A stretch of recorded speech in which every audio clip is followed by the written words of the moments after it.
আমি বলছি, আপনি গরিব, আপনি গরিব হয়ে সোনার দেশে জন্মাইছেন।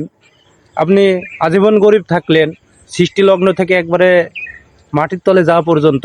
এই দোষ অন্য কার না, এই দোষ আপনার। কারণ কি জানেন? কারণ আপনি গরিব। আর গরিব হয়ে কোন দেশে জন্মাইছে জানেন? বাংলাদেশে। যে বাংলাদেশে এক এক মাদার ফাঁকাররা টাকা ছাড়া কিছুই বোঝে না। ভাই, আমি আবার সামাজিক আলোচনা করতে পারি না। সামাজিক আলোচনা করলে তো বেসামাজিক হয়ে যায়, কারণ উলঙ্গ আলোচনায় বিশ্বাসী তো। কিন্তু আমি উলঙ্গ আলোচনা তাদের সাথেই করি যারা উলঙ্গ আলোচনার যোগ্য।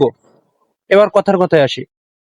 এই গত কয়েকদিন ছিলাম কুষ্টিয়া সরকারি হাসপাতালে। ওখানে যেসব মাদার ফাঁকাররা চাকরি করে, এই মাদার ফাঁকাররা রোগী যাওয়া থেকে রোগী শেষ নিঃশ্বাস ত্যাগ করার আগ পর্যন্ত রোগী দেখে না। রোগী, কথা বললাম, রোগী বাঞ্চদের যত টাকা নেওয়ার ধান্দা সব করে। আর তুমি পাফাটা বাঙালি, তুমি কৃষক, তুমি তোমার রক্ত ঘাম করে যা ফলাবে, ফলানোর পরে ওই বাঞ্চদের কাছে কম দামে বেচবা, না হলে বাঞ্চদরা বলবে জিনিসের দাম বেশি। যেসব যে ওইসব পেশায় জড়িয়ে আছে সেই সব মাদারচোদদের কাছে কেউ কম দামে জিনিস বেচবে না। ওরা যেমন অন্যদের পকেট কাটবে, তোমরাও কাটো। এবার কথায় কাছে আসে, যেখানে যাই কোনো ডাক্তার পাবে না, কিন্তু একই টাইমে সেম টাইমে ক্লিনিকে যায় হাজার হাজার ডাক্তার আছে।